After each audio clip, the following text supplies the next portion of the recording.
तो last class में हम लोग देखे थे क्या, बेसिक एशन के बारे में, ठीक है ना।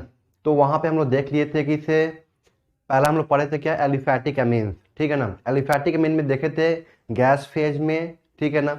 एंड दूसरा क्या देखे थे हम लोग, सॉल्यूशन फेज में। तो गैस फेज में क्या था आपका कि 3 degree is greater than 2 degree is greater than 1 degree, basic एशन का ऑर्डर यही आया था। वहां पे हम लोग क्या कंसिडर करते हैं, आपका आर का प्लस आई इफेक्ट चेक करते हैं, आर का प्लस आई इफेक्ट चेक करते हैं, ठीक है ना। जिसकी वजह से वहां पे क्या हुआ था आपका कि 3 degree amine is more basic than 2 degree amine is more basic than 1 degree amine, ठीक है ना। कोई दिक्कत है यहाँ तक। लेकिन सॉल्यूशन फेज में जब आता है, मतलब एक्वस सॉल्यूशन में जब आता है, वाटर में जब आता है, यहाँ पे हम लोग सॉल्यूशन क्या लेते हैं, मतलब एक्वस सॉल्यूशन में सॉल्वेंट क्या लेते हैं हम लोग, यहाँ पे वाटर लेते हैं, ठीक है ना। ऐसे भी एक्वस सॉल्यूशन मतलब क्या हो गया, वाटर, सिंपल सा। तो इसमें अगर हम लोग लेते हैं तो यहाँ पे हम लोग क्या चेक करते हैं, सॉल्वेंट का भी अपना कुछ इफेक्ट होता है, ठीक है ना। सॉल्वेंट भी अपना यहाँ पे इफेक्ट लगाता है, क्योंकि वाटर क्या होता है आपका, पोलर सॉल्वेंट, ठीक है ना। पोलर सॉल्वेंट होगा तो वहां पे ऑक्सीजन पे क्या आएगा आपका, पार्शियल निगेटिव चार्ज आएगा, ठीक है ना। तो उसका भी यहाँ पे इफेक्ट लगता है, ठीक है ना। एक टर्म होता है सॉल्वेशन। सॉल्वेशन का मतलब क्या होता है कि कोई भी चार्ज स्पेसीज, कोई भी charge species either positive charge या तो निगेटिव चार्ज, उसको अगर सॉल्वेंट मॉलिक्यूल चारों तरफ से अगर सराउंड कर देगा तो उस प्रोसेस को हम लोग क्या बोलते हैं यहाँ पे, सॉल्वेशन, ठीक है ना। तो याद देखे थे हम लोग यहाँ पे क्या कि जब 1 डिग्री अमीन या 2 डिग्री अमीन या 3 degree amine H plus gain करने के बाद वहां पे क्या बन रहा था आपका, केटायन का फॉर्म कर रहा था, केटायन का फॉर्मेशन कर रहा था वहां पे, ठीक है ना। जो वहां पे केटायन बना था उस केटायन का हम लोग क्या चेक करते हैं, स्टेबिलिटी। तो यहाँ पे आर ग्रुप लगा हुआ है तो आर का भी अपना प्लस आई इफेक्ट लगेगा, ठीक है ना। प्लस यहाँ पे सॉल्वेशन से भी स्टेबिलिटी मिलेगी। बताए थे यहाँ पे कि से अगर यहाँ पे आर अगर यहाँ पे मिथाइल होगा तो उस केस में आपका 2 degree is more basic than 1 degree is more basic than 3 degree आएगा। लेकिन यहाँ पे अगर आर आपका इथाइल आएगा, क्या आएगा, इथाइल आएगा, तो उस केस में आपका क्या आएगा, आपका 2 degree is more basic than 3 degree is more basic than 1 degree, ये ऑर्डर आया था, ठीक है ना। और बताए थे कि 2 degree is more basic than 1 degree क्यों होता है, क्योंकि 2 डिग्री में प्लस आई इफेक्ट इंक्रीज कर जाता है, प्लस आई इफेक्ट इंक्रीज कर जाता है। फिर हम दूसरा बताते हैं यहाँ पे कि 2 degree is more basic than 3 degree, क्यों, क्योंकि यहाँ पे क्या होता है आपका 3 डिग्री में क्या होता है आपका, एस्टेरिक हिंड्रेंस बढ़ जाता है, किसके प्रति, वाटर के प्रति। वाटर जब आता है केटायन को सॉल्वेट करने के लिए, ठीक है ना, सराउंड करने के लिए, तो आर क्या लगाता है यहाँ पे, अपना एस्टेरिक हिंड्रेंस क्रिएट करता है, वहां पे हिंड्रेंस क्रिएट करता है, जिसकी वजह से वाटर उसके नजदीक में नहीं आ पाता है सॉल्वेशन करने के लिए, ठीक है ना। ये चीज वहां पे हम लोग बताए थे कि 2 degree more basic than 3 degree because in 3 degree steric hindrance to water increases in case of 3 degree. Clear है यहां तक। तो ये सब हम वहां पे देख चुके थे, ठीक है ना। तो एलिफैटिक एमीन आपका कंप्लीट हो चुका है। अब हम लोग बात करने जा रहे हैं यहाँ पे क्या, एरोमेटिक एमीन के बारे में। तो देखिए ध्यान से, यहाँ पे सेकेंड है यहाँ पे एरोमेटिक एमीन,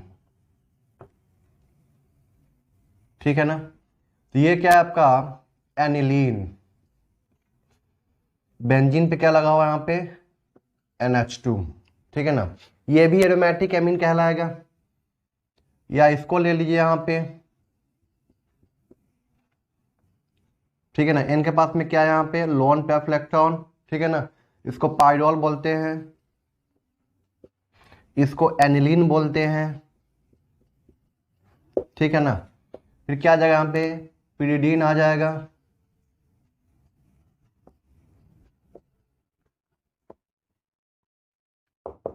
ठीक है ना। तो ये 3 तरह के आपके हुए एमीन यहाँ पे। एनिलीन में क्या क्या हो सकता है आपका, यहाँ पे 1 डिग्री हो सकता है, 2 डिग्री हो सकता है एंड 3 डिग्री एनिलीन होगा, ठीक है। यहां तक क्लियर है।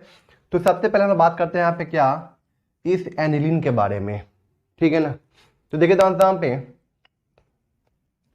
1 degree 2 degree and 3 degree aniline, ठीक है ना। समझते हैं चीज को हम लोग यहाँ पे कैसे, देखिए जानते हैं यहाँ पे। सबसे पहले बात करते हैं यहाँ पे क्या, 1 डिग्री एनिलीन का बात करते हैं। किसका बात करते हैं हम लोग यहाँ पे, 1 डिग्री एनिलीन का बात करते हैं, ठीक है ना।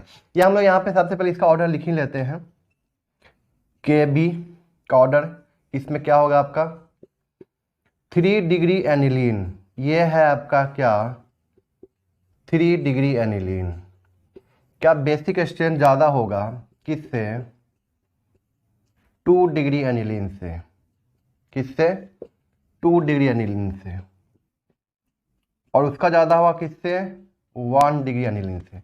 ऐसा क्यों हुआ देखिए ध्यान से, यहाँ पे क्या है एन के पास में क्या है लोन पेयर इलेक्ट्रॉन, यहाँ भी एन के पास में क्या है लोन पेयर इलेक्ट्रॉन, यहाँ भी इनके पास में क्या है लोन पेयर इलेक्ट्रॉन। देखिए जानते हैं यहाँ पे क्या है कि लोन पेयर इलेक्ट्रॉन रेजोनेंस करने वाला है, रेजोनेंस करने वाला है, चेक कीजिए यहाँ पे। लेकिन आपको पता होना चाहिए, आपको पता होना चाहिए क्या कि जो प्लस एम इफेक्ट होता है किसका NH2 NHR एंड NR2 का, किसका ज्यादा होता है NH2 का प्लस एम इफेक्ट ज्यादा होता है किससे NHR से, इसका ज्यादा होता है किससे NR2 से। इसका प्लस एम इफेक्ट ज्यादा होता है, मतलब ये ज्यादा रेजोनेंस करेगा, मतलब ये ज्यादा रेजोनेंस करेगा, ये क्या करेगा यहाँ पे ज्यादा से ज्यादा रेजोनेंस करेगा, और ये ज्यादा से ज्यादा रेजोनेंस करेगा तो ये बेंजीन के साथ में ज्यादा बॉन्ड बनाएगा, ठीक है ना, ये बेंजीन के इलेक्ट्रॉन के साथ ज्यादा इन्वॉल्व होगा। यहाँ पे मैं यहाँ पे गाढ़ा बना रहा हूँ, इसका मतलब क्या है कि ये ज्यादा रेजोनेंस कर रहा है, ठीक है ना। इसका मतलब क्या हुआ कि यहाँ पे एन के पास में जो लोन पेयर इलेक्ट्रॉन अवेलेबल है वो बहुत ही कम अवेलेबल होगा, ठीक है ना, इससे कंपेयर में। फिर इसके कंपेयर में कोई दिक्कत यहाँ तक, इसलिए अगर यहाँ पे कम अवेलेबल होगा इसका मतलब ये अपना इलेक्ट्रॉन पेयर H+ को आसानी से डोनेट नहीं कर पाएगा। अब देखिए ध्यान से यहाँ पे एन के पास में जो लोन पेयर इलेक्ट्रॉन है, ठीक है ना, इसका प्लस एम कम है तो ये कम इलेक्ट्रॉन जाएगा यहाँ पे कम इलेक्ट्रॉन जाएगा, ठीक है ना। फिर इसका देखिए ध्यान से ये बीच का है तो ये थोड़ा सा ज्यादा जाएगा इससे कंपेयर में, लेकिन उससे क्या होगा कम जाएगा, चेक कीजिए ये कम इन्वॉल्व होगा रेजोनेंस के अंदर। इसका मतलब होता है ये कहाँ पे एवेबिलिटी सबसे ज्यादा होगा लोन पेयर इलेक्ट्रॉन का, ताकि वो H+ को आसानी से डोनेट कर सके। तो 3 डिग्री के केस में क्या होगा ज्यादा अवेलेबल होगा। यहाँ पे बोल सकते हैं कि मोर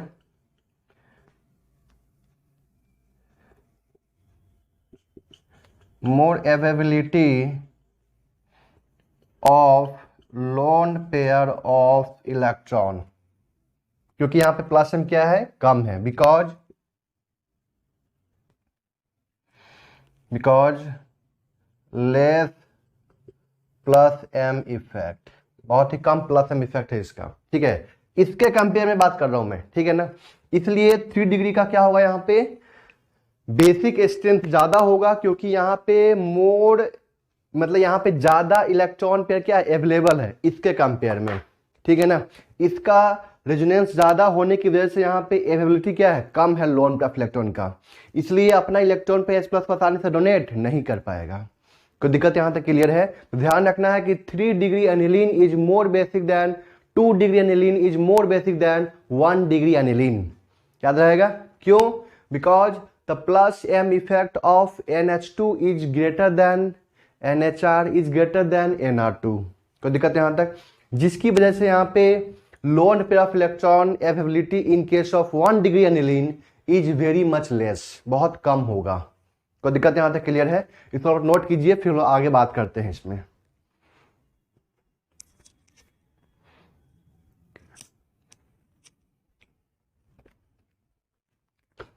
अब देखिए जानते हैं यहाँ पे जैसे हम लोग पढ़े थे एसिड के अंदर ऑर्थो इफेक्ट, ठीक है ना, तो वहां पे जो ऑर्थो इफेक्ट आया था वो ड्यू टू द SIR आया था, ठीक है ना। यहाँ पे जो ऑर्थो इफेक्ट आएगा उसका रीजन थोड़ा सा दूसरा होगा। देखिए जानते हैं यहाँ पे वहां पे क्या हुआ था कि इसे एसिड के अंदर क्या हुआ था कि ऑर्थो इफेक्ट के होने की वजह से क्या हुआ था वहां पे एसिडिक स्ट्रेंथ ड्रास्टिकली इंक्रीज कर रहा था, लेकिन यहाँ पे क्या होगा ऑर्थो इफेक्ट होने की वजह से यहाँ पे बेसिक स्ट्रेंथ ड्रास्टिकली डिक्रीज करेगा।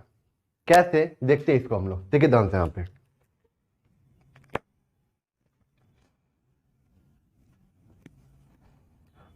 ऑर्थो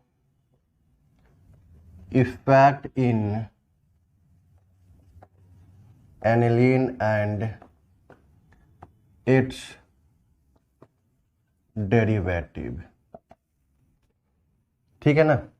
ऑर्थो इफेक्ट किस में लगेगा आपका एनिलीन में लगेगा, जैसे वहां पे किस में लग रहा था आपका कार्बोक्सिलिक एसिड में लग रहा था, यहाँ पे किस में लगेगा आपका एनिलीन के अंदर लगेगा। अब देखिए जानते हैं यहाँ पे जैसे यहाँ पे लेते हैं हम लोग क्या, एनिलीन, ठीक है, NH2। यहाँ पे कोई एक ग्रुप लग गया, बल्कि ग्रुप, ठीक है ना, बल्कि ग्रुप है, irrespective of nature, irrespective of nature. Irrespective of nature का मतलब क्या हुआ कि जो ग्रुप है ना, ठीक है ना, वो क्या हो सकता है, आइदर डोनेटिंग ग्रुप हो सकता है और इलेक्ट्रॉन विथड्रॉइंग ग्रुप हो सकता है, ठीक है ना। इसका जो बेसिक स्ट्रेंथ का जो ऑर्डर होगा ना, वो क्या होगा, सबसे कम हो जाएगा। किसके कंपेयर में, तो एनिलीन के कंपेयर में। और किसके कंपेयर में, अगर कोई ग्रुप आपका कहाँ पे लगा हुआ है, मेटा पे लगा हुआ है, ठीक है ना, कोई ग्रुप कहाँ पे लगा हुआ है आपका, मेटा पे लगा हुआ है, या तो पैरा पे लगा हुआ है। मेटा पे लगा हुआ है या तो कहाँ पे लगा हुआ है आपका, पैरा पे लगा हुआ है। तो उस केस में क्या होगा आपका, इसका जो बेसिक स्ट्रेंथ होगा ना, सबसे क्या होगा, कम होगा, सबसे कम होगा इस तीनों कंपेयर में। ऐसा क्यों होता है, सुनिएगा ध्यान से यहाँ पे, इसका क्या रीजन है इसके पीछे, देखिए ध्यान से यहाँ पे। जैसे हम लोग यहाँ पे लेते हैं क्या, एनिलीन, ठीक है ना, एनिलीन लिया हमने यहाँ पे, NH2, N के पास में क्या है, लोन पेयर इलेक्ट्रॉन। ये किसको देगा, अपना इलेक्ट्रॉन पेयर H+ को देगा, जाहिर सी बात है। जब ये अपना इलेक्ट्रॉन पेयर H+ को दिया तो देखिए ध्यान से यहाँ पे NH3 पॉजिटिव आया, ठीक है ना। वाटर हम लोग किस में बात कर रहे हैं यहाँ पे, एक्वस फेज में बात कर रहे हैं, किस में बात कर रहे हैं यहाँ पे, एक्वस फेज, एक्वस सॉल्यूशन में बात कर रहे हैं यहाँ पे हम लोग, ठीक है ना। एक बात ध्यान रखिएगा आप लोग, जब तक वो मेंशन नहीं करता है कि गैस फेज में बताइए बेसिक स्ट्रेंथ या नॉन पोलर सॉल्वेंट बताइए बेसिक स्ट्रेंथ, तब तक आपको किस में बताना है, उसको एक्वस सॉल्यूशन बताना है, मतलब वाटर में बताना है, ठीक है ना। वो मेंशन कर देगा वहां पे कि हाँ बताइए यहाँ पे गैस फेज में बताइए अब क्या हुआ इसका बेसिक स्ट्रेंथ, तो वहां बताना है। लेकिन कुछ मेंशन नहीं किया है, सीधे पूछा बेसिक स्ट्रेंथ का ऑर्डर बताइए क्या होगा, तो आपको क्या बताना है वहां पे, एक्वस सॉल्यूशन बताना है। कोई दिक्कत यहाँ तक क्लियर है। अब देखिए ध्यान से यहाँ पे, तो यहाँ पे क्या होगा, वाटर आएगा। तो वाटर जो है यहाँ पे, इसको चारों तरफ से सॉल्वेट कर सकता है, देखिए ध्यान से यहाँ पे, क्योंकि यहाँ पे क्या होगा, यहाँ पे हिंड्रेंस बहुत कम होगा। सोचिए NH3 है, यहाँ पे कोई ग्रुप नहीं लगा हुआ है, ठीक है ना। तो यहाँ पे हम लोग बोल सकते हैं कि यहाँ पे क्या हुआ आपका, ये जो कैटायन है ना, कैटायन को क्या मिला, cation will get solvation stability. Cation क्या यहाँ पे प्राप्त कर रहा है, आपका सॉल्वेशन से स्टेबिलिटी प्राप्त कर रहा है, ठीक है ना। कोई दिक्कत यहाँ तक क्लियर है। अब देखिए ध्यान से यहाँ पे, अगर यहाँ पे सपोज करते हैं NH2 है मेरे पास में, N के पास में क्या है, लोन पे इलेक्ट्रॉन, ऑर्थो पोजीशन पे कोई एक क्या लगा हुआ है आपका, ग्रुप लगा हुआ है, बल्कि ग्रुप लगा हुआ है, ठीक है ना। H+ गेन की आप सोच के बताइए यहाँ पे क्या होगा, अब दिमाग में तो आ ही सकता है कि क्या होने वाला है, NH3 पॉजिटिव और यहाँ पे क्या लगा हुआ है, ग्रुप, ठीक है ना। अब सोचिए क्या वाटर से इसको उतना ज्यादा सॉल्वेशन से स्टेबिलिटी मिलेगा, या वाटर से इसको ज्यादा सॉल्वेशन मिल पाएगा क्या, नहीं ना। इसको ज्यादा सॉल्वेशन मिलेगा क्योंकि यहाँ पे बस यही ग्रुप है, यहाँ पे कोई ग्रुप नहीं लगा हुआ है। लेकिन यहाँ पे ग्रुप लगने की वजह से क्या हो गया, जब वाटर यहाँ पे आएगा इसके नजदीक में बॉन्ड बनाने के लिए, तो ये ग्रुप क्या करेगा, उसे धक्का मारेगा। तो यहाँ पे इसके कंपेयर में यहाँ पे क्या हो गया, सॉल्वेशन डिक्रीज कर गया। तो यहाँ पे क्या बोलेंगे हम लोग, लेस सॉल्वेशन। यहाँ पे क्या हो गया आपका, लेस सॉल्वेशन, ठीक है ना।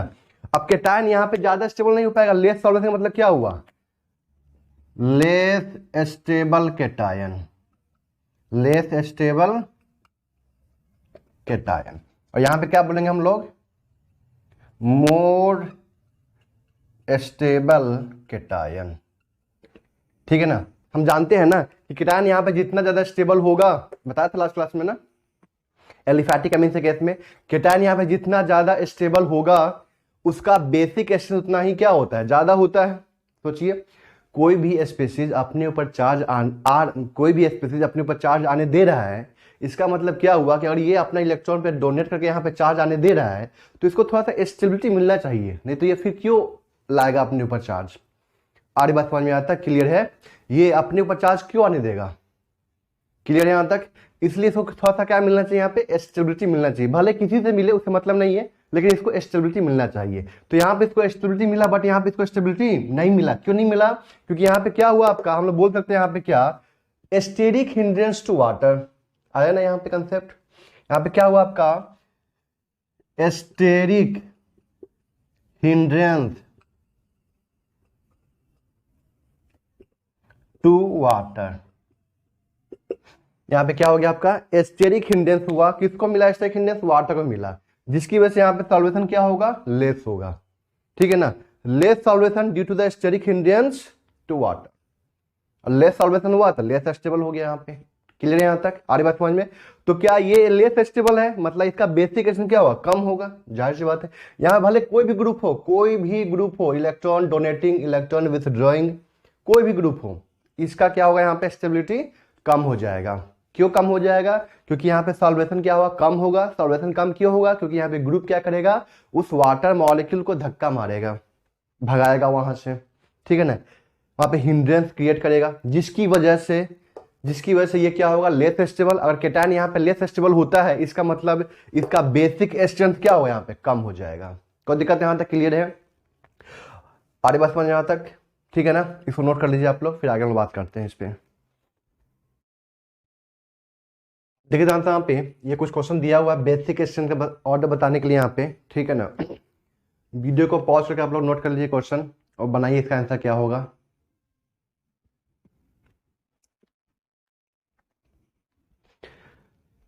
तो चलिए आप लोग क्वेश्चन कर लिए होंगे, इसका आंसर मिलाइए आप लोग यहाँ पे। देखिए तो आंसर यहाँ पे क्या, यहाँ पे आपका ऑर्थो इफेक्ट लगेगा। जब ऑर्थो इफेक्ट लगेगा तो वहां पे क्या होगा आपका, उसका बेसिक स्ट्रेंथ सबसे कम हो जाएगा, यानी कि 1 का सबसे कम होगा, 1 सबसे लास्ट में आ गया, ठीक है ना। यहाँ से ये प्लस आई शो करेगा और यहाँ से ये प्लस एच शो करेगा। चेक कीजिए यहाँ पे, तो प्लस एच से ज्यादा इलेक्ट्रॉन भेजेगा, प्लस आई से कम भेजेगा इलेक्ट्रॉन, ज्यादा भेजेगा तो यहाँ पे इलेक्ट्रॉन डेंसिटी ज्यादा बढ़ेगा, और जितना ज्यादा इलेक्ट्रॉन डेंसिटी बढ़ेगा उसका बेसिक स्ट्रेंथ उतना ही ज्यादा होगा। मतलब थर्ड का सबसे ज्यादा, फिर 2 का, फिर 1 का, फिर लास्ट में क्या आ जाएगा आपका यहाँ पे, सॉरी 2 का, उसके बाद यहाँ पे क्या आ जाएगा आपका 4 का, 3 2 4 1, 1 तो सबसे लास्ट में हो जाएगा due to the ortho effect, ठीक है ना। यहाँ पे चेक कीजिए, बताइए यहाँ पे आंसर क्या होगा। आपको पता होना चाहिए यहाँ पे OH जो है वो बल्कि ग्रुप नहीं है। मैंने यहाँ पे क्या लिखा था, बल्कि ग्रुप। वहां पे जब बताया था SIR इफेक्ट, याद है ना, तो वहां बताया था कि OH, फ्लोरीन, NH2 ये सब क्या होता है, बल्कि ग्रुप नहीं होता है, ठीक है ना। इस बात का ध्यान रखना आपको, ये बल्कि ग्रुप नहीं है, मतलब यहाँ पे कोई ऑर्थो इफेक्ट लगने वाला नहीं है। तो सिंपल रूल से हम लोग चेक करेंगे यहाँ पे। बताइए यहाँ पे OH यहाँ पे क्या शो करेगा, प्लस M, यहाँ से माइनस आई, मेटा पे है ना, OH ऑर्थो पे लगा हुआ है तो क्या शो करेगा, सॉरी पैरा पे लगा, क्या शो करेगा यहाँ पे, प्लस M शो करेगा, ठीक है ना। तो प्लस M वाले का सबसे ज्यादा होगा, माइनस आई से इलेक्ट्रॉन विड्रॉ करेगा, खींचेगा तो यहाँ पे इलेक्ट्रॉन डेंसिटी कमी हो जाएगी, मतलब इसका सबसे कम हो जाएगा किसका, 2 वाले का। तो यहाँ पे लिखिए 2 का सबसे कम। ये दोनों प्लस M से देने वाले हैं, बट यहाँ पे कोई ग्रुप नहीं लगा हुआ है, इसलिए 2 से पहले क्या जाएगा 4। अब बताइए यहाँ पे 1 और 3 में बताइए, प्लस M तो सेम हो गया।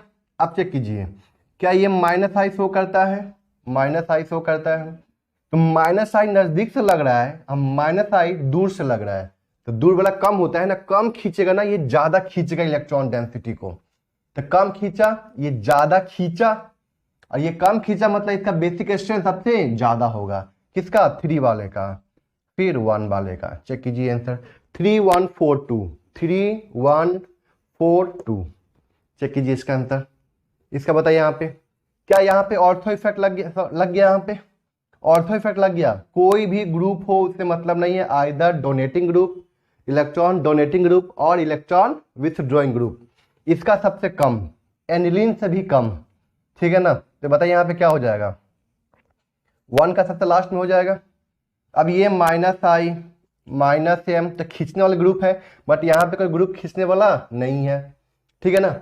बताया था ना कि presence of electron donating group, presence of electron donating group increases the basic strength and presence of electron withdrawing group decreases the basic strength. सब बताया वो चीज है। तो बताइए यहाँ पे क्या होगा, इसका इस दोनों का आंसर क्या होगा बताइए यहाँ पे। हाँ पहले ये क्या हो जाएगा आपका, इसका सबसे ज्यादा हो जाएगा, किसका, फोर्थ वाले का सबसे ज्यादा हो जाएगा। अब बताइए इस दोनों में ज्यादा किसका होगा, ये कम खींचेगा ये ज्यादा खींचेगा, तो कम खींचेगा तो मतलब यहाँ पे इलेक्ट्रॉन डेंसिटी ज्यादा अवेलेबल रहेगा, और ये ज्यादा खींच लेगा मतलब उसका बेसिक स्ट्रेंथ सबसे कम हो जाएगा। तो बताइए वहां पे क्या हो जाएगा, 4 के बाद 2 आ जाएगा, तब क्या आ जाएगा 3 आ जाएगा। चेक कीजिए इसका आंसर, ये 1 3 5 हो गया आंसर, ठीक है ना। मैं इसे बात करता हूँ थोड़ा सा 2 4 6 में बात करता हूँ यहाँ पे, ठीक है ना। मैंने ऐसे लिख दिया 1 2 3 4 5 6 7 8 9 ऐसा लिख दिया है, ठीक है ना, कोई दिक्कत नहीं उसके लिए। CCl3 ऑर्थो इफेक्ट बल्कि ग्रुप है, ऑर्थो इफेक्ट, ऑर्थो इफेक्ट की वजह से यहाँ पे इसका बेसिक एसिड सबसे कम यानी कि 1 वाले का सबसे कम। CCl3 क्या शो करता है, पैरा पोजिशन से -H बताए थे ना हाइपर कंजुगेशन के अंदर, ये क्या शो करेगा -I शो करेगा, ठीक है ना। तो ये तो खींचने वाले हैं, यहाँ पे कोई खींचने वाला नहीं, मतलब इसका सबसे ज्यादा होगा किसका, 4 वाले का, ठीक है ना। अब इस दोनों में ज्यादा कौन खींचेगा, ये ज्यादा खींचेगा ये कम खींचेगा, ठीक है ना, कम इलेक्ट्रॉन विथड्रॉ करेगा, तो यहाँ पे इलेक्ट्रॉन की अवेलेबिलिटी सबसे ज्यादा होगी, तो फिर क्या जाएगा आपका 3 फिर 2 फिर 1। चेक कीजिए इसको, यहाँ पे ऑर्थो इफेक्ट लग जाएगा, यहाँ पे क्या लग जाएगा आपका ऑर्थो इफेक्ट लग जाएगा, यानी कि 1 वाले का सबसे कम, 1 वाले का सबसे कम, ठीक है ना। Cl यहाँ से -I, बट यहाँ पे कोई ग्रुप नहीं लगा हुआ है, इलेक्ट्रॉन विथड्रॉइंग ग्रुप नहीं लगा हुआ है, तो इसका सबसे ज्यादा क्या हो जाएगा 4 का सबसे ज्यादा हो जाएगा। कोई दिक्कत यहाँ तक। अब देखिए ध्यान से यहाँ पे, ये कहाँ पे लगा है मेटा पे, ये पैरा पे, ये नजदीक से ज्यादा खींचेगा ये दूर से कम खींचेगा, कम खींचेगा मतलब यहाँ पे इलेक्ट्रॉन ज्यादा अवेलेबल रहेगा, मतलब 4 के बाद क्या जाएगा 3 के बाद क्या जाएगा 2, 4 3 2 1। कोई दिक्कत यहाँ तक क्लियर है। अब देखिए ध्यान से यहाँ पे तो ऑर्थो इफेक्ट लगेगा, ठीक है ना, यहाँ पे ऑर्थो इफेक्ट लगेगा, यहाँ पे देखना यहाँ भी आपका ऑर्थो इफेक्ट लगेगा, लेकिन यहाँ पे देखिए ध्यान से यहाँ पे चेक कीजिए, ये आपका क्या है 1 डिग्री वाला है और ये क्या है आपका 3 डिग्री वाला है। और बताए थे कि 3 डिग्री का ज्यादा होता है basic strength as compare to the 2 degree, और 2 डिग्री का ज्यादा होता है basic strength as compare to the 1 degree, तो मतलब इसका क्या होगा ज्यादा होगा इससे कंपेयर में। चेक कीजिए, कोई दिक्कत यहां तक क्लियर है। 8 में चेक कीजिए, यहाँ पे इतना पार्ट तो सब में सेम हो गया, ठीक है ना, इतना पार्ट तो सब में सेम हो गया। ध्यान रखना ये भी बात कि जो ऑर्थो इफेक्ट लगता है, ठीक है ना, वो किस में लगेगा आपका सिर्फ और सिर्फ एनिलीन के केस में। एनिलीन में कौन सा 1 डिग्री एनिलीन में लगेगा क्या आपका ऑर्थो इफेक्ट, 2 डिग्री और 3 डिग्री में ऑर्थो इफेक्ट लगने वाला नहीं है।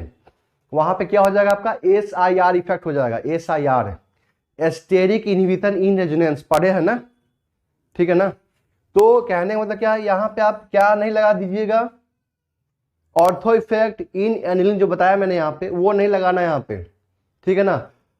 ऑर्थो इफेक्ट सिर्फ और सिर्फ एनिलीन में 1 डिग्री में लगेगा, 2 डिग्री और 3 डिग्री में नहीं लगेगा, ठीक है ना। क्योंकि देखिए जानते हैं यहाँ पे इसलिए नहीं लग रहा है ना, क्योंकि यहाँ पे ये दोनों के दोनों बल्कि ग्रुप है। अब बताया थी कि NH2 बल्कि ग्रुप नहीं होता है, NH2 इज नॉट अ बल्कि ग्रुप, ठीक है ना। NH2 के रिस्पेक्ट में जो ऑर्थो पे लगा हुआ है वो बल्कि होना चाहिए, जबकि यहाँ पे दोनों के दोनों बल्कि है। जब दोनों के दोनों बल्कि है तो याद कीजिए वहां पे कौन सा इफेक्ट लगता है SIR, बताए थे रेजोनेंस के जस्ट बाद बताया था वहां पे कि बेंजीन पे, ठीक है ना, ऑर्थो पोजीशन पे अगर दोनों के दोनों बल्कि ग्रुप हो जाए तो वहां पे SIR होता है। अगर एक भी बल्कि नहीं हुआ तो वहां पे SIR नहीं होगा, सब बताया हुआ चीज है, ध्यान रखना इस चीज का। यानी कि यहाँ पे SIR हुआ, और जब ये SIR हुआ, ठीक है ना, तो ये तो हो जाएगा म्यूचुअली परपेंडिकुलर। सोचिए ये ना होता है, ये क्या हो जाएगा म्यूचुअली परपेंडिकुलर, प्लेन से बाहर आ जाएगा। जब प्लेन से बाहर आ जाएगा तो यहाँ पे रेजोनेंस में रुकावट आ जाएगी, मतलब यहाँ पे जो N के पास में जो लोन पे इलेक्ट्रॉन है वो रेजोनेंस में पार्टिसिपेट नहीं कर पाएगा, यह रेजोनेंस में पार्टिसिपेट नहीं कर पाएगा। अगर रेजोनेंस में पार्टिसिपेट नहीं कर पा रहा है तो यहाँ पे n के पास में लोन पेयर ऑफ इलेक्ट्रॉन की अवेलेबिलिटी सबसे ज्यादा होगी, और जब सबसे ज्यादा होगी तो ये आसानी से अपना इलेक्ट्रॉन पे डोनेट कर देगा। कोई दिक्कत है यहां तक? लेकिन और सब केस में जितना ही हो रहा है, लेकिन हो तो रहा है रेजोनेंस। चेक कीजिए, सब में क्या हो रहा है? रेजोनेंस चल रहा है, लेकिन यहाँ पर रेजोनेंस नहीं चलता है। यहाँ पे एक्सटेंट ऑफ रेजोनेंस बहुत कम हो जाता है, जब बताए थे ना सब SIR के अंदर।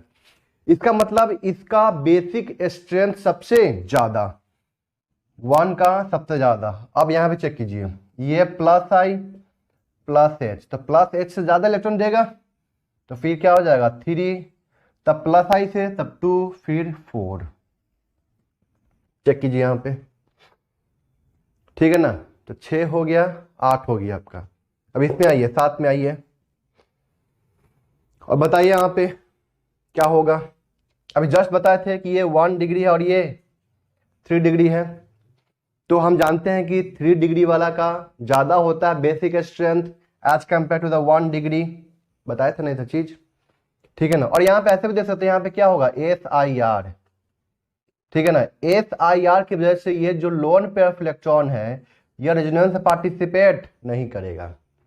एक तो बहुत कम कर रहा था, और इस ग्रुप के लगने की वजह से ये और कम करेगा रेजोनेंस में पार्टिसिपेट। जब और कम करेगा मतलब यहाँ पे अवेलेबिलिटी सबसे ज्यादा। अब इसको देखिए, ये आपका 1 डिग्री वाला, 1 डिग्री वाला, ये आपका 3 डिग्री वाला, ये आपका 3 डिग्री वाला। बताइए यहाँ पे, तो जाहिर सी बात है कि 3 डिग्री वाले का ज्यादा होगा as compare to the 1 degree वाले से। अब बताइए यहाँ पे 3 डिग्री में ज्यादा किसका होगा, 3 का या 4 का? चेक कीजिए, तो यहाँ पे क्या होगा आपका SIR इफेक्ट लगेगा। SIR मतलब यहाँ पे इसके पास में जो loan pair of electron present है वो रेजोनेंस में तो बहुत कम पार्टिसिपेट करेगा, नहीं के बराबर करेगा। तो यहाँ पे क्या होगा, इसका अवेलेबिलिटी क्या होगा सबसे ज्यादा, तो यहाँ पे क्या हो जाएगा 4, फिर 3 हो जाएगा। अब इस दोनों में बताइए, यहाँ पे ऑर्थो इफेक्ट लग गया 1 डिग्री एनिलीन में, तो ऑर्थो इफेक्ट लगता है ना, तो ऑर्थो इफेक्ट की वजह से इस दोनों में इसका सबसे कम हो जाएगा, किसका? 2 वाले का, ठीक है ना? और यहाँ पे 1 आ जाएगा। चेक कीजिए इसका आंसर। कहीं डाउट है तो आप कमेंट कीजिए। देखो यहाँ पे कुछ क्वेश्चन दिया हुआ है, इसको भी करना है आप लोगों को। चेक कीजिए यहाँ पे, ये क्या आपका एलिफैटिक एमीन है, चेक कीजिए। और ये सब क्या, ये क्या आपका एरोमेटिक एमीन है, ये भी क्या आपका एलिफैटिक एमीन है। तो हम जानते हैं कि एलिफैटिक एमीन जो होता है ना, वो क्या होता है आपका एरोमेटिक एमीन से स्ट्रॉन्गर बेस होता है। क्यों? आप सोचिए जरा, यहाँ पे अगर RNH2 है, ठीक, और यहाँ पे क्या आपका एनिलीन, दोनों में स्ट्रॉन्गर बेस कौन होगा? तो जाहिर सी बात है RNH2। क्यों? क्योंकि यहाँ पे इलेक्ट्रॉन पे अवेलेबल है, रेजोनेंस पार्टिसिपेट नहीं कर रहा है, बट यहाँ का इलेक्ट्रॉन पे रेजोनेंस पार्टिसिपेट कर रहा है। इसलिए यहाँ पे क्या होगा, ध्यान रखना है आपका कि एलिफैटिक एमीन बेसिक स्ट्रेंथ ज्यादा होता है। एलिफैटिक एमीन का बेसिक स्ट्रेंथ सबसे ज्यादा होता है किससे? एरोमेटिक एमीन से। क्यों? क्योंकि यहाँ पे ये इलेक्ट्रॉन पे क्या अवेलेबल है, बट यहाँ पे इलेक्ट्रॉन पे अवेलेबल नहीं है, वो रेजोनेंस कर रहा है, जिसकी वजह से वहाँ पे अवेलेबिलिटी क्या हो जाएगी, कम हो जाएगी, किसकी? इलेक्ट्रॉन पेयर की। कोई दिक्कत यहाँ तक क्लियर है?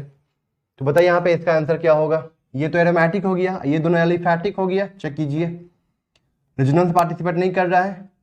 अब ये 1 डिग्री वाला, ये क्या आपका 2 डिग्री वाला है। चेक कीजिए, ये 1 डिग्री, ये क्या है 2 डिग्री। तो 2 डिग्री का ज्यादा होता है बेसिक स्ट्रेंथ, मतलब 2 का सबसे ज्यादा होगा, फिर 1 का, फिर 3 का आ जाएगा। यहाँ पे चेक कीजिए, क्या ये एरोमेटिक दिख रहा है? क्योंकि N के पास में क्या है, loan tough electron, resonance participate कर जाएगा, तो इसका बेसिक स्ट्रेंथ क्या हो जाएगा, कम हो जाएगा, यानी कि 2 का ज्यादा हुआ किससे, 1 से। चेक कीजिए यहाँ पे, यहाँ बताइए यहाँ पे आंसर। ये दोनों के दोनों क्या आपका एरोमेटिक है, और ये दोनों क्या आपका एलिफैटिक है, ठीक है ना? देखिए तो यहाँ पे ये आपका 1 डिग्री वाला है और ये आपका 2 डिग्री वाला है। तो हम जानते हैं कि 2 डिग्री एमीन का ज्यादा होता है, ठीक है ना? तो 2 डिग्री एमीन का बेसिक स्ट्रेंथ ज्यादा होता है, यानी कि 2 का ज्यादा होगा किससे, 4 से। चेक कीजिए, यहाँ 4 दिया हुआ है। अब 1 और 3 में चेक कीजिए, तो यहाँ पे क्या है, इसका जो इलेक्ट्रॉन पेयर है वो रेजोनेंस में बिल्कुल पार्टिसिपेट नहीं करेगा, क्योंकि यहाँ पे इतना बड़ा बड़ा बल्कि ग्रुप लगा हुआ है, मतलब SIR हो जाएगा। तो SIR की वजह से ये रेजोनेंस में पार्टिसिपेट नहीं करेगा, मतलब यहाँ पे अवेलेबल ज्यादा होगा इलेक्ट्रॉन पेयर। इसका मतलब क्या होगा 1, फिर क्या हो जाएगा यहाँ पे 3। कोई दिक्कत यहाँ? तो आप लोग 13 नंबर क्वेश्चन कर लिए होंगे। इसका आंसर मिलाइए, क्या आंसर है आप लोग का? इसका आंसर होगा आपका सी का सबसे ज्यादा होगा, सॉरी बी का सबसे ज्यादा होगा, सी का सबसे कम होगा, ठीक है। और फिर यहाँ पे ए होगा, फिर डी होगा। अब ऐसा क्यों हुआ समझते हैं इसका आंसर हम लोग। देखिए आंसर यहाँ पे इनके पास में क्या है, लोन पेयर ऑफ इलेक्ट्रॉन।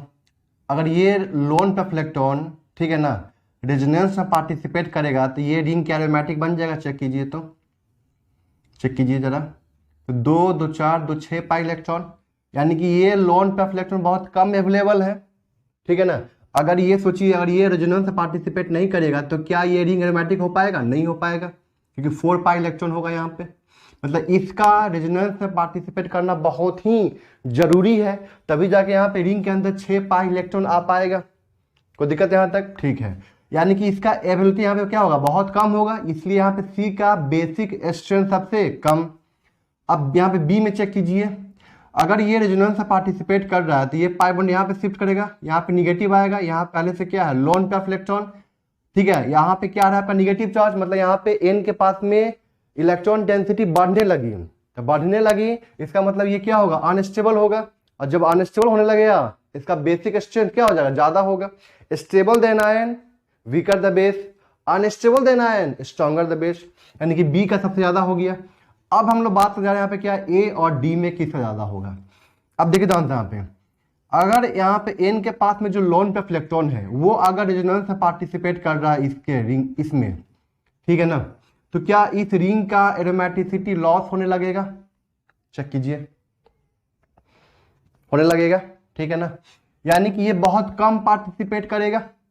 ये ऐसे समझ सकते हैं हम लोग, अगर ये यहाँ पे रेजोनेंस कर रहा है, ये यहाँ पे रेजोनेंस कर रहा है, ठीक है ना, तो ये रेजोनेंस बहुत कम करेगा ना। कैसे करेगा, ये इधर से रेजोनेंस कर रहा है, ठीक है ना, तो पाई बॉन्ड यहाँ पे तो है ही नहीं, ठीक है ना। इसका मतलब क्या हुआ कि इसका रेजोनेंस बहुत कम होगा, इस लोन पे इलेक्ट्रॉन का रेजोनेंस बहुत कम होगा, ठीक है ना, क्योंकि ये रेजोनेंस कर दे रहा है तो ये रिंग एरोमेटिक हो जा रही है, तो इसका इन्वॉल्वमेंट यहाँ बिल्कुल ही नहीं होगा, नहीं के बराबर होगा। कोई दिक्कत यहाँ तक क्लियर है?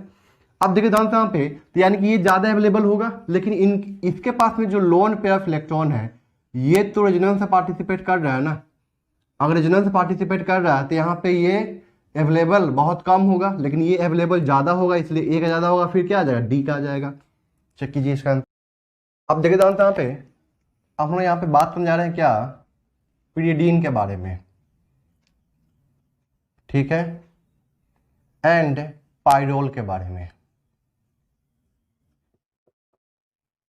ये भी एरोमेटिक है ना। यहाँ भी इनके पास में क्या है, लोन पे इलेक्ट्रॉन, एरोमेटिक। लेकिन देखिए ध्यान से यहाँ पे हम जानते हैं, रेजोनेंस बताए थे चीज हम, कि एन के पास में जो लोन पे इलेक्ट्रॉन है, पहले ये जान लीजिए इसका क्या होगा हाइब्रिडेशन, sp2। क्या ये इलेक्ट्रॉन पेयर रेजोनेंस में पार्टिसिपेट करता है क्या? नहीं ना। मतलब हम यहाँ पे बोल सकते हैं कि lone pair of electron is localised. ये क्या रहता है आपका, लोकेलाइज्ड रहता है, ठीक है ना। ये भी क्या है आपका sp2, लेकिन इसका इलेक्ट्रॉन पे क्या होगा, lone pair of electron is delocalised. ये क्या होगा आपका, डीलोकेलाइज्ड होगा। अगर डीलोकेलाइज्ड है यहाँ पे तो बहुत कम अवेलेबल होगा, ठीक है ना। और जब तक ये रेजोनेंस पार्टिसिपेट नहीं करेगा तो क्या ये रिंग एरोमेटिक बन पाएगी? नहीं बन पाएगी। लेकिन अगर ये रेजोनेंस पार्टिसिपेट नहीं करेगा तब ये रिंग क्या एरोमेटिक है, चेक कीजिए। मतलब हम लोग बोल सकते हैं कि लोन पे यहाँ पे क्या है, लोकलाइज है, मतलब अवेलेबल है, और ये इसका क्या है, लोन पे इलेक्ट्रॉन आपका डीलोकलाइज है। तो बताए थे कि sp2 हो, लोकलाइज एंड डीलोकलाइज हो, तो उस केस में क्या होता है, लोकलाइज वाले का बेसिक स्ट्रेंथ ज्यादा होता है, मतलब pyridine is more basic than pyrrole, ध्यान रखना है, pyridine is more basic than pyrrole. कोई दिक्कत यहां तक क्लियर है? अब ये तो हो गया आपका एरोमेटिक हम लोग बात करते हैं यहाँ पे क्या, जो थर्ड वाला है आपका ग्वानिडीन, ठीक है ना। थर्ड क्या है आपका ग्वानिडीन। तो ग्वानिडीन क्या होता है, NH2C डबल बॉन्ड NH, और यहाँ पे क्या हो जाएगा आपका NH2, ठीक है ना। अब चेक कीजिए यहाँ पे N के पास में क्या है लोन पे ऑफ इलेक्ट्रॉन, N के पास में क्या है लोन पे ऑफ इलेक्ट्रॉन। इस तीनों नाइट्रोजन में, ये तीन तीन नाइट्रोजन यहाँ पे, इस तीनों नाइट्रोजन में स्ट्रॉन्गर नाइट्रोजन कौन है पता है, ये वाला। और इसको हम लोग दे दे A B और ये C, तो C का बेसिक स्ट्रेंथ सबसे ज्यादा और A is equal to B होगा, ठीक है ना। C is more basic, C वाला जो नाइट्रोजन है यहाँ पे क्या है आपका more basic than A and B। क्यों ऐसा, क्योंकि देखिए यहाँ पे सिंपल सा समझ सकते हैं यहाँ पे क्या, यहाँ पे जो लोन पे इलेक्ट्रॉन है वो रेजोनेंस कर रहा है और यहाँ पे क्या बना रहा है निगेटिव चार्ज, यहाँ से रेजोनेंस कर रहा है और यहाँ पे क्या बना रहा है निगेटिव चार्ज बना रहा है यहाँ पे, ठीक है ना। तो मतलब यहाँ पे दो स्ट्रक्चर बनेगा, एक तो ये दिया हुआ है, ये रेजोनेंस किया था, एक यहाँ पे इधर से रेजोनेंस किया था, एक यहाँ पे, दो बनेगा यहाँ पे, ठीक है ना। तो कहने का मतलब क्या है कि यहाँ पे निगेटिव चार्ज डेंसिटी क्या होगा सबसे ज्यादा होगा। अगर यहाँ पे निगेटिव चार्ज डेंसिटी सबसे ज्यादा होगा इसका मतलब यहाँ पे क्या हुआ कि यहाँ पे लोन पेयर ऑफ इलेक्ट्रॉन बहुत कम बहुत ज्यादा अवेलेबल होगा, मतलब यहाँ पे इलेक्ट्रॉन डेंसिटी बहुत ज्यादा अवेलेबल होगा। इसका मतलब क्या होगा, ये unstable then ion stronger the base, तो ये क्या हो जाएगा स्ट्रॉन्गर बेस हो जाएगा KB ऑर्डर। फिर क्या हो जाएगा यहाँ पे A और B, क्योंकि A और B क्या दोनों सेम है सिमिलर है, कोई दिक्कत यहाँ तक। हम लोग इसको और ऐसे समझ सकते हैं, देखिए यहाँ पे C double bond NH NH2 NH2, ठीक है ना। H प्लस गेन किया, ठीक है। N के पास में तो इलेक्ट्रॉन पे बहुत कम अवेलेबल है दोनों N के पास में, क्यों कि रेजोनेंस पार्टिसिपेट कर रहा है, बट इसका N रेजोनेंस पार्टिसिपेट नहीं कर रहा है। तो ये H प्लस को गेन किया, सॉरी ये क्या किया आपका H प्लस को गेन किया। जैसे ये H प्लस को गेन किया तो बताइए यहाँ पे क्या बन जाएगा आपका NH2C double bond NH2 positive charge और NH2, ये नहीं बनेगा, चेक कीजिए। अब चेक कीजिए यहाँ पे कि N के पास में यहाँ पे क्या है लोन पे इलेक्ट्रॉन, ये बना केटायन, ये केटायन जितना ज्यादा स्टेबल होगा उसका बेसिक स्ट्रेंथ उतना ही ज्यादा होगा। अब सोचिए N के पास में जो लोन पे इलेक्ट्रॉन है क्या वो रेजोनेंस करेगा, अगर रेजोनेंस करता है तो बताइए यहाँ पे क्या बनेगा आपका, चेक कीजिए H2N positive charge double bond C NH2, ठीक है। कोई दिक्कत यहाँ तक क्लियर है। अगर अब यहाँ पे रेजोनेंस हुआ N के पास में यहाँ पे क्या है लोन पे इलेक्ट्रॉन रेजोनेंस किया, चेक कीजिए बताइए यहाँ पे क्या बनेगा आपका थर्ड स्ट्रक्चर बनेगा यहाँ पे NH2 single bond C NH2 double bond NH2N पे पॉजिटिव चार्ज। बताइए यहाँ पे ये तीनों के तीनों क्या इक्विवेलेंट स्ट्रक्चर है, चेक कीजिए यहाँ पे क्या हुआ 3 इक्विवेलेंट रेजोनेटिंग स्ट्रक्चर, यहाँ पे क्या आ रहा है आपका 3 इक्विवेलेंट रेजोनेटिंग स्ट्रक्चर यहाँ पे आ रहा है। कोई दिक्कत यहाँ तक क्लियर है। तो ध्यान रखना है ग्वानिडीन में NH वाला जो होगा ना आपका मोर बेसिक होगा देन NH2 और इस NH2 क्या होगा आपका बेसिक स्ट्रेंथ सेम होगा, क्योंकि दोनों का दोनों क्या आपका सेम है। क्लियर यहाँ तक। तो ये तो हो गया आपका ग्वानिडीन। हम लोग बात करते हैं यहाँ पे क्या एमिडीन, चौथा में बात करते हैं यहाँ पे क्या हम लोग एमिडीन। एमिडीन क्या होता है स्ट्रक्चर आपको पता है, यहाँ पे क्या होता है आपका RC, ठीक है ना, डबल बॉन्ड NH और ये NH2, यही ना होता है, ठीक है ना। ये आपका A है और ये क्या है आपका B। तो यहाँ भी वही चीज कि A का बेसिक स्ट्रेंथ B से ज्यादा होगा, A का बेसिक स्ट्रेंथ यहाँ B से क्या होगा आपका ज्यादा होगा। क्यों ज्यादा होगा, क्योंकि ये जब रेजोनेंस करेगा, ठीक है ना, जब ये रेजोनेंस करेगा तो यहाँ पे N के पास में जो लोन पे इलेक्ट्रॉन को ज्यादा अवेलेबल आ जाएगा, ठीक है ना, इसलिए A ग्रेटर देन B, ठीक है ना। यहां भी दो बनता है रेजोनेटिंग स्ट्रक्चर इसके सपोर्ट में चेक कीजिए यहाँ पे, जब यहाँ पे हम लोग H प्लस देते हैं, H प्लस कौन गेन करेगा? यही गेन करेगा। H प्लस गेन किया, बताइए यहाँ पे क्या बनेगा आपका? RC double bond NH2, N पे पॉजिटिव चार्ज NH2, ठीक है ना। अब यहाँ पे N के पास में क्या है? लोन पे इलेक्ट्रॉन रेजोनेंस करेगा यहाँ पे, बताइए यहाँ पे क्या बनेगा आपका? NH2 डबल बॉन्ड NH2 पे पॉजिटिव चार्ज। यहाँ पे क्या हुआ? 2 इक्विवेलेंट रेजोनेटिंग स्ट्रक्चर। अगर हम लोग इसमें और इसमें कंपेयर करें तो बताइए कौन स्ट्रॉन्गर बेस है, ग्वानिडीन या एमिडीन? तो guanidine is the stronger base than amidine. Guanidine is the stronger base than amidine because guanidine has three equivalent resonating structure while the amidine has only 2 equivalent resonating structure। कोई दिक्कत यहाँ तक clear है? आ रही बात समझ में यहाँ तक? ठीक है।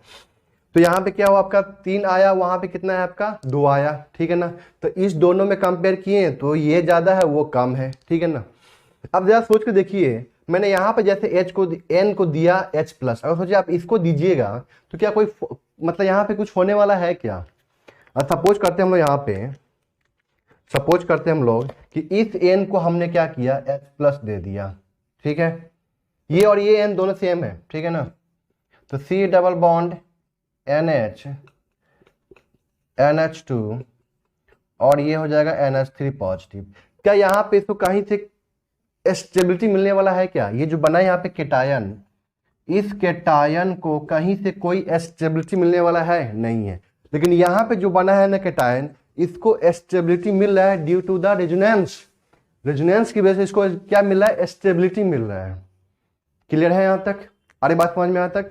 इसलिए ये वाला जो NH होगा ना, ये क्या होगा आपका? मोर बेसिक देन NH2, ठीक है ना। और ग्वानिडीन एंड एमिडीन में स्ट्रॉन्गर बेस कौन होगा यहाँ पे? Guanidine as compare to amidine, because guanidine has, क्योंकि ग्वानिडीन और एमिडीन में यही NH ने क्या किया? H प्लस गेन किया, तो इसमें सेम में कंपेयर कर रहे हैं, ठीक है ना।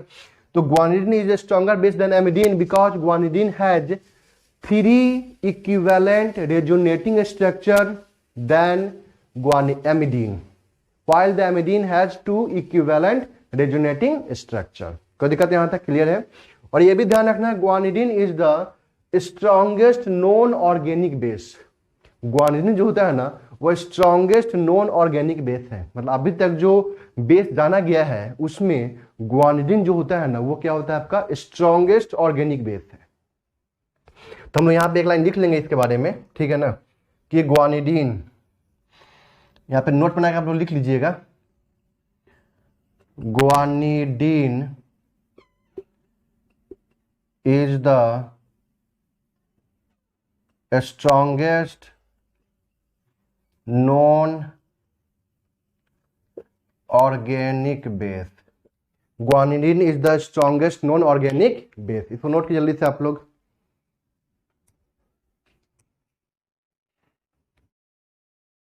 देखिए जानते हैं यहाँ पे इसका आंसर क्या होगा। पूछा यहाँ पे बेसिक क्वेश्चन का क्या ऑर्डर होगा। ये प्रीडीन है, ठीक है ना, ये क्या आपका? प्रीडीन है। और ये जो बेंजीन है, ये इस पे क्या लगाएगा आपका? -I इफेक्ट लगाएगा। बट यहाँ पे कोई तो है नहीं। जानते हैं ना कि फिनाइल क्या लगाता है? -I effect. इसका मतलब खींचेगा इलेक्ट्रॉन, जब खींचेगा तो यहाँ पे लोन पेयर ऑफ इलेक्ट्रॉन की अवेलेबिलिटी क्या हो जाएगी? कम हो जाएगी। बट यहाँ पे ज़्यादा होगा, इसलिए ज़्यादा बेसिक होगा। यहाँ बताइए, यहाँ पे देख दो यहाँ पे, ये तो sp2 होगा, कंफर्म है। यहाँ पे जो लोन पेयर ऑफ इलेक्ट्रॉन होगा वो क्या होगा? डीलोकलाइज या लोकलाइज्ड? सोच के बताइए। यहाँ पे क्या होगा? Lone pair of electron is localized. But यहाँ पे जो लोन पेयर ऑफ इलेक्ट्रॉन है वो क्या होगा? डीलोकलाइज्ड। sp2 तो है, बट ये क्या है आपका? डीलोकलाइज्ड, ठीक है ना। इसका मतलब इसका ज्यादा होगा बेसिक स्ट्रेंथ। यहाँ पे चेक कीजिए, ये एनिलीन है, ये पिरीडीन है, और ये क्या है? पाइरोल है। बताइए, सब पे सब sp2 है, तो कंफर्म हो गया ना। ये भी sp2, ये भी sp2, ये भी sp2। लेकिन देखिए ध्यान से, ये जो sp2 है ना, यहाँ पे क्या है? लोन पे इलेक्ट्रॉन क्या होता है? लोकलाइज होता है, बट यहाँ पे जो लोन पे ऑफ इलेक्ट्रॉन होता है ना वो डी लोकलाइज होता है। यहाँ भी क्या होता है, डी लोकलाइज, यानी कि 2 का सबसे ज़्यादा हो जाएगा। अब 1 और 3 बताइए किसका ज़्यादा होगा। अगर ये इलेक्ट्रॉन पे रेजोनेंस पार्टिसिपेट नहीं करता तो ये क्या हो जाएगा, एरोमेटिक नहीं होगा। लेकिन अगर ये नहीं भी करता तब भी क्या है, एरोमेटिक है। कोई दिक्कत है यहाँ तक। यानी कि अगर ये रेजोनेंस पार्टिसिपेट नहीं किया इसका मतलब क्या हुआ, ये एरोमेटिक नहीं कहलाएगा। इसका मतलब कि इस इलेक्ट्रॉन पेयर को रेजोनेंस में पार्टिसिपेट करना ही पड़ेगा। यानी कि यहाँ पे एबिलिटी क्या हो जाएगी, कम हो जाएगी, बट यहाँ पे ज़्यादा होगा, इसलिए 1 फिर 3rd। ठीक है, ये देखिए ध्यान से, ये क्या आपको दिख रहा है, क्या ये ग्वानिडीन दिख रहा है, ग्वानिडीन का डेरिवेटिव, ये एमिडीन, ठीक है ना, ये एनिलीन, और ये क्या है आपका प्रीडीन। तो ग्वानिडीन का सबसे ज़्यादा होगा। कोई दिक्कत यहाँ तक, क्यों ज़्यादा होगा, क्योंकि यहाँ पे एन के पास में जो लोन पे ऑफ इलेक्ट्रॉन है, ठीक है ना, ये रेजोनेंस में पार्टिसिपेट कर रहा है, यहाँ भी कर रहा है रेजोनेंस पार्टिसिपेट, मतलब यहाँ पे क्या होगा आपके पास में सबसे ज़्यादा निगेटिव चार्ज डेंसिटी होगी।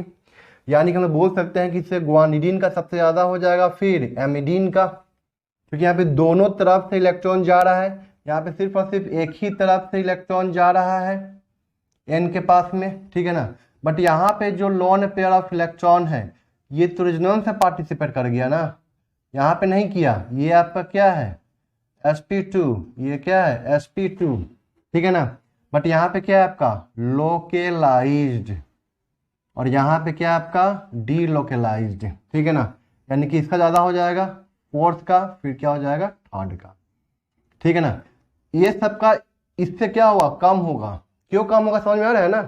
क्योंकि सोचिए ना जरा, ये इलेक्ट्रॉन पे तो रेजोनेंस में पार्टिसिपेट कर रहा है, ठीक है ना, यहाँ पे अवेलेबल है, लेकिन यहाँ पे किसको कोई सपोर्ट नहीं कर रहा है। बट यहाँ पे देखिए ध्यान से, ये भी आपका sp2 है, चेक कर लीजिए, सबके सब क्या है आपके sp2, सबके सब क्या है आपके sp2।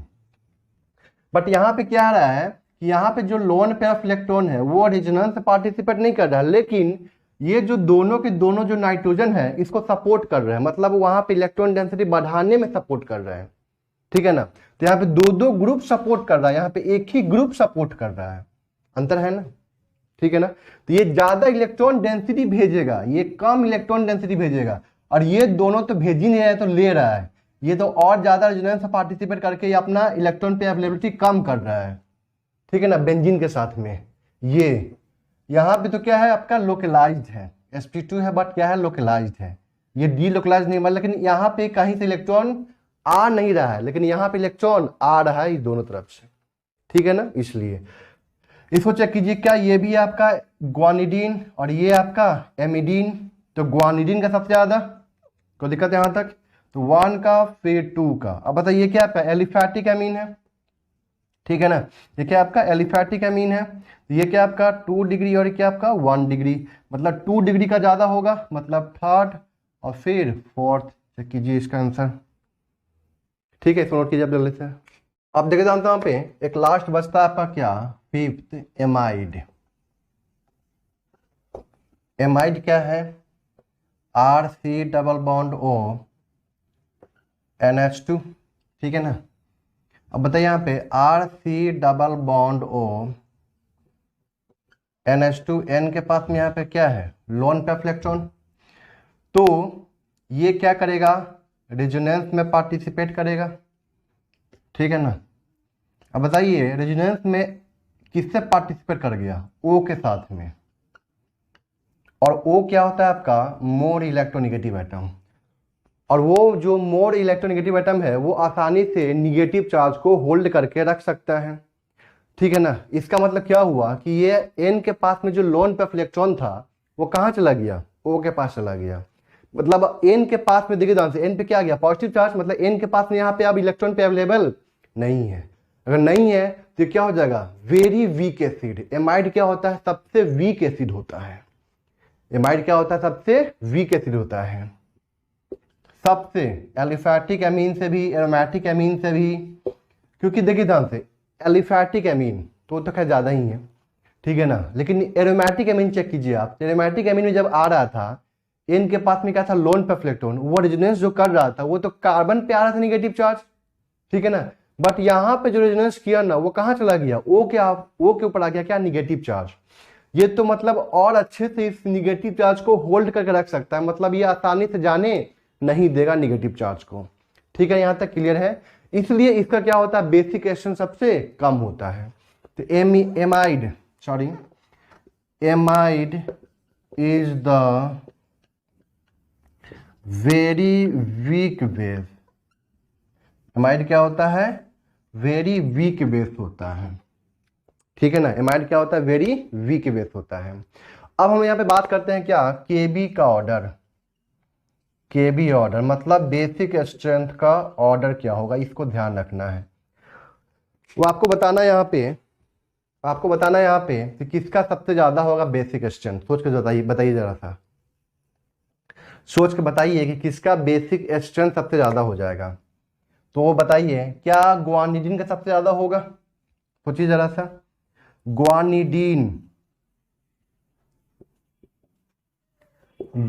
का सबसे ज्यादा होगा बेसिक स्ट्रेंथ, तब क्या जाएगा यहाँ पे, एमिडीन।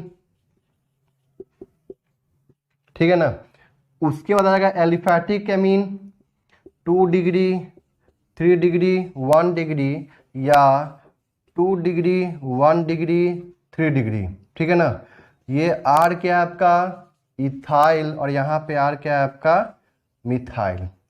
ठीक है ना, तब यहाँ पे क्या आ जाएगा आपका अमोनिया।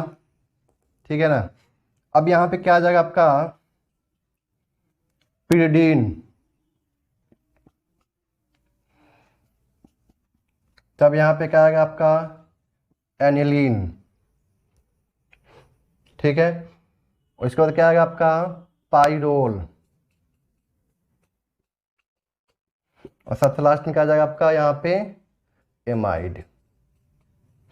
ये है आपका क्या बेसिक स्ट्रेंथ का ऑर्डर। ये क्या है आपका पिरिडीन। ठीक, एनिलीन, और यहां पे आपका क्या आ जाएगा पाइरोल, और यहां पे क्या है आपका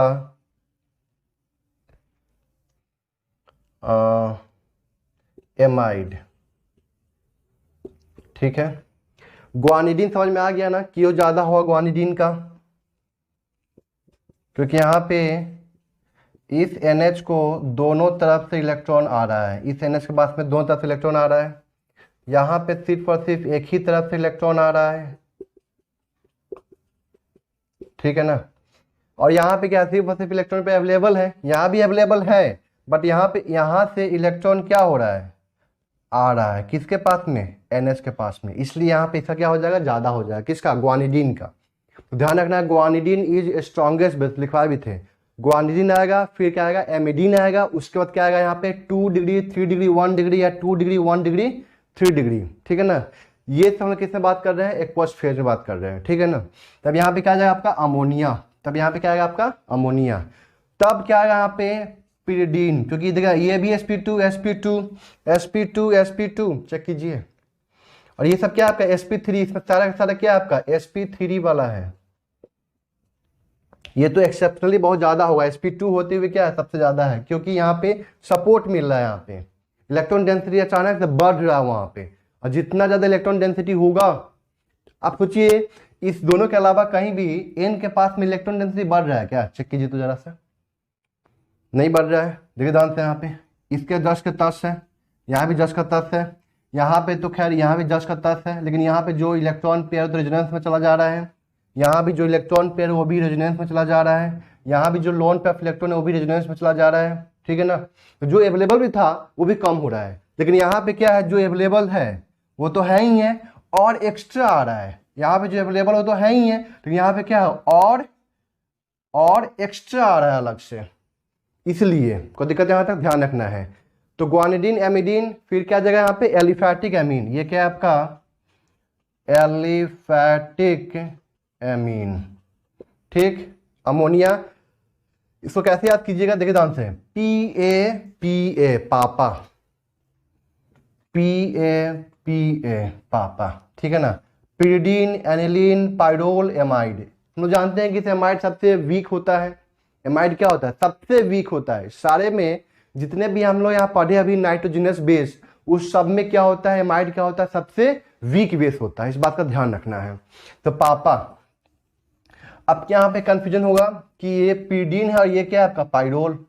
कैसे तो याद रखेंगे हम लोग पीडीन पाइरोल को, क्योंकि हम जानते हैं कि पीडीन में लोन पे इलेक्ट्रॉन लोकलाइज होता है और पाइरोल में लोन पे इलेक्ट्रॉन डीलोकलाइज होता है।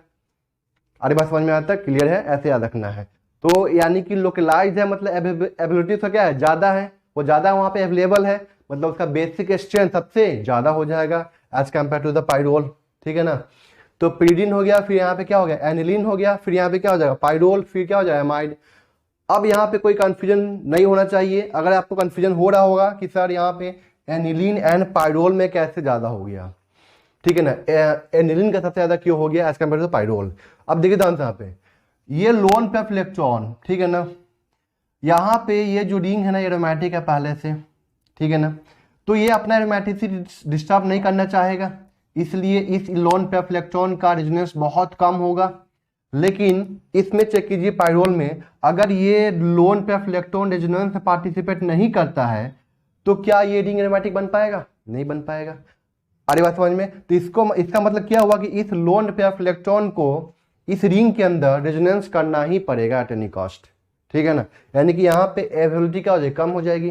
अब सोचिए जरा, अब इसमें कंपेयर करना है, ठीक है ना, तो समझ में आ गया ना कि इसका एनिलीन का ज़्यादा क्यों होता है, कोई दिक्कत यहाँ तक, क्योंकि यहाँ पे क्या है, sp2 है, ये क्या है आपका sp2 लेकिन डीलोकलाइज्ड, ये भी आपका sp2 है बट डीलोकलाइज्ड, ये भी आपका sp2 है बट लोकलाइज्ड, ये भी आपका sp2 है बट डीलोकलाइज्ड। कोई दिक्कत है यहाँ तक, क्लियर है। अब इस दोनों में कंपेयर करते हैं। तो ये रेजोनेंस में पार्टिसिपेट किया, सी पे आया निगेटिव चार्ज, बट ये लोन पे इलेक्ट्रॉन पार्टिसिपेट किया रेजोनेंस में और ओ पे आ गया निगेटिव चार्ज, तो वहां पे ओ पे निगेटिव चार्ज क्या होगा, स्टेबल होगा। तो बेचारा रेजोनेंस कर गया और ओ पे पकड़ा गया, अब इसको छोड़ ही नहीं रहा है, ऑक्सीजन उस निगेटिव चार्ज को छोड़ ही नहीं रहा है क्योंकि स्टेबल हो गया ना। यहाँ तक बात आ रही है समझ में। इसलिए एन के पास यहाँ पे अब इलेक्ट्रॉन पे अवेलेबल नहीं हो पाएगा, और यहाँ पे इलेक्ट्रॉन पे अवेलेबल नहीं है, इसका मतलब क्या हुआ, यहाँ पे इसका बेसिक स्ट्रेंथ सबसे कम हो जाएगा, ठीक है ना। तो ये आपका था टोटल ऑर्डर, इस बात का ध्यान रखना है। यहाँ पे आपका बेसिक स्ट्रेंथ खत्म होता है, ठीक है ना, वो आप लोग यहाँ पे रिएक्शन मैकेनिज्म स्टार्ट कर सकते हैं, ठीक है, उसका वीडियो अवेलेबल है, आप देख सकते हैं वहाँ पे, ठीक है। तो ये आपका था टोटल बेसिक स्ट्रेंथ। आप क्वेश्चन कीजिए, डाउट होता है पूछिए, कमेंट कीजिए, बताऊंगा उसका आंसर, ठीक है ना। Thank you.